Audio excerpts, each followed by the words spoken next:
When we were gonna have our firstborn, it was a mixture of excitement and nervousness. The delivery went smooth, and Aurelia was finally here. At 10 days old, I started to notice these little bumps above her eye, and we noticed she had bruising under her eyes. I remember being called to the emergency room for this cute baby girl, just a couple weeks old. She was a mystery at first. She had abnormal blood counts that looked to us like leukemia, but we couldn't find leukemia cells in her bone marrow or her blood. And Aurelia had a very unusual case where her leukemia cells all clumped together in different parts of her body. And that's how eventually we got the diagnosis of leukemia from biopsying one of those. To hear that Aurelia had aggressive cancer, I think fear of the unknown and anger of the unknown hit me the hardest. Your mind can't help but drift into that, like, we're gonna lose her. And that's what we were kind of going through. Like, okay, let's stay in the moment, let's do treatment after treatment and just start tackling this thing. The type of leukemia that Aurelia has is a very aggressive one, AML, and it required very aggressive chemotherapy. So she had to be admitted to the hospital and get these courses of chemotherapy, which can have a lot of side effects. I remember Dr. Young coming in and saying that her optic nerves were damaged through the whole process of the chemotherapy and the aggressive cancer.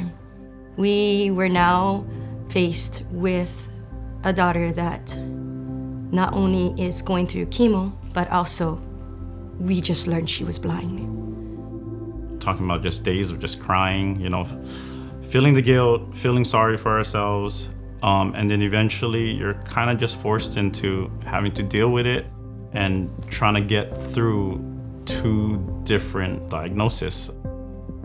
Aurelia finished her treatment and appeared to be cancer-free, and as time went by, we worried less about leukemia coming back. From 1 year old to 4 years old, she excelled very well in school, in her home life, and around 4 years old, she got to the point of being really, really sick. She started showing signs of heart dysfunction by echocardiogram. Well, symptoms with heart failure usually present with decreased endurance, difficulty breathing, and when it gets worse, they will start having swelling.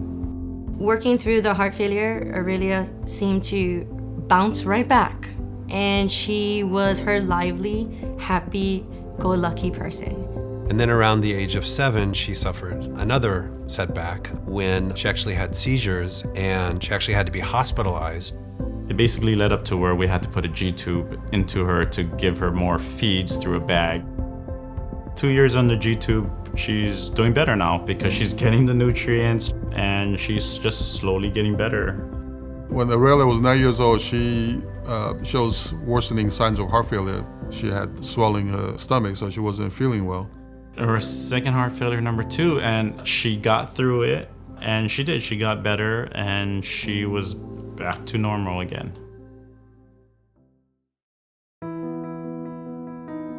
Despite everything that she's gone through, the cancer, the chemotherapy, learning how to navigate a sighted world, 2 heart failures, and only being 11 years old, she is amazing.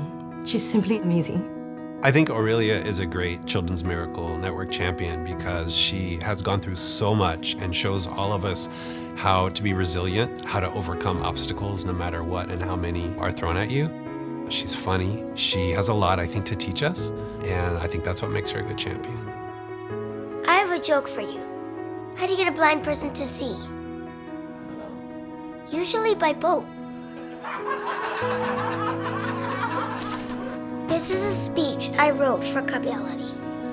Ever wonder why Kapi'olani is such a great hospital? It's because it helps you with heart problems, kidney problems, cancers, and so much more. It is a hospital that helped me and will help other kids to stay alive. Thank you to the donors.